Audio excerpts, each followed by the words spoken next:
Now, Health Cabinet Secretary Mutahi Kagwe now says that the country will lose close to 2 billion shillings after the selling of COVID-19 merchandise that is laying at the KEMSA warehouse in a week's time.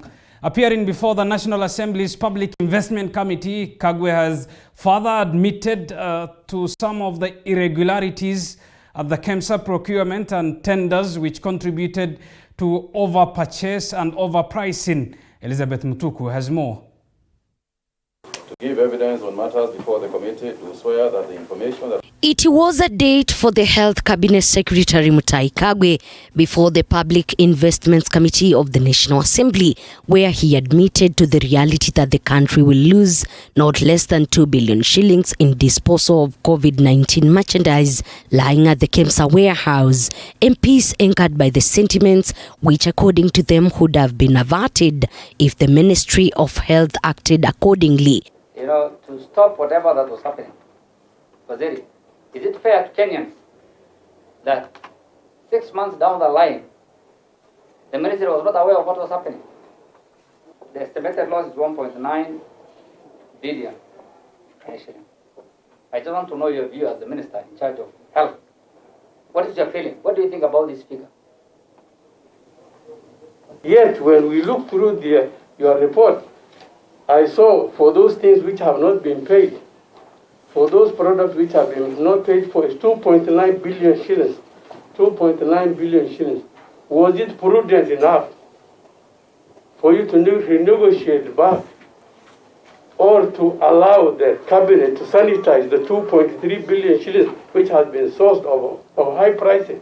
Chair and honorable members, in fact, this is the current, because today the NDICC, the National Development Committee on the committee meeting held today, the cabinet directed the disposal of PPEs to avoid loss through expires. CS Kagwe further told the committee that the ministry gave the required advice to the KEMSA board and other relevant stakeholders during the peak of the pandemic in what seemed like the former CEO John Manjari and KEMSA board acted on their own. The question is, once that happened, you expecting you have a team of technocrats and bureaucrats and people who are really learned in all these matters, and for them to say that, what, this is what we will need.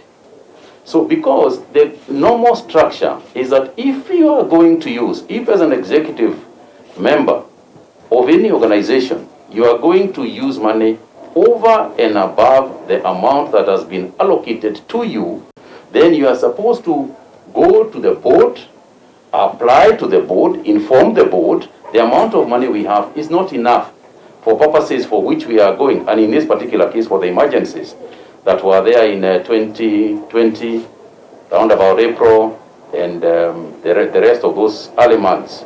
Members of Parliament wondering how KEMSA went on tendering spree, which would later see taxpayers' billions go to the drain.